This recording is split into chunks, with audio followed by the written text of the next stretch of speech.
अवाम express सुबह 7:30 बजे कराची से रवाना हुई।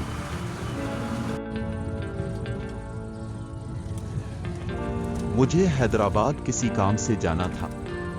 वहां पहुंचने का टाइम 10:30 बजे सुबह था। ट्रेन पूरे 7:30 बजे रवाना हुई। इंजन जल्द ही पूरी रफ्तार से दौड़ने लगा।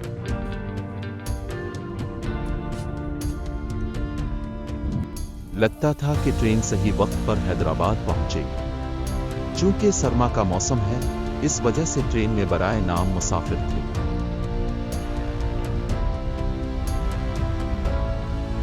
मेरा हमसफर इस्लामाबाद का रिहायशी था जो ऑनलाइन टीचर था। वो कराची अपने किसी स्टूडेंट और उसकी फैमिली से मिलने आया था।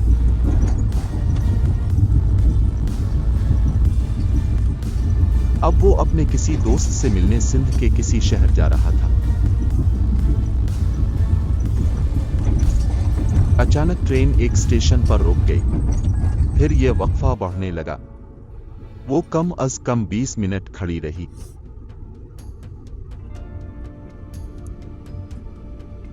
तब अचानक एक तेज रफ्तार ट्रेन हैदराबाद की तरफ तेजी से गुजर गई। इसका मतलब यह था कि अब हमारी ट्रेन को मजीद 20-30 मिनट रुकना था ताकि वो ट्रेन दौड़ चली जाए और फासला कायम हो सके।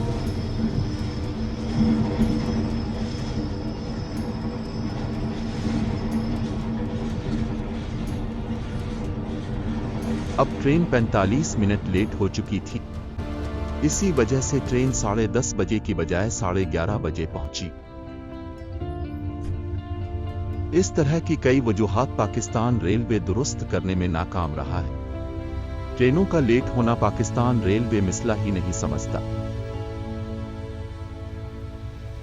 हर ट्रेन में इधर उधर से बोगियां डालकर ट्रेन बना दी जाती है। बोगियों से LED टीवी उतार दिए गए हैं। सफाई का नाकिस निजाम जारी है।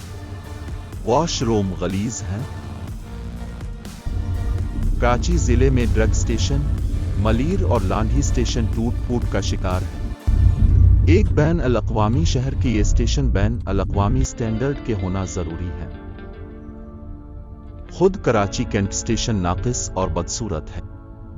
हमारी राय में कराची सेंट्रल स्टेशन समंदर के किसी महफूज किनारे से मुनासिब दूर तामीर किया जाए। इमारत कई मंजिला हो, जिसमें शॉपिंग मॉल, सिनेमा हॉल, मस्जिद और दीगर सहूलियात हों।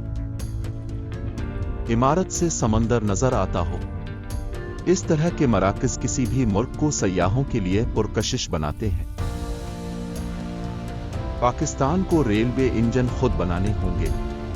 इलेक्ट्रिक ट्रेन की बहाली वक्त की अहम जरूरत है। आजाद कश्मीर में रेल का इजरा भी वक्त की अहम जरूरत है।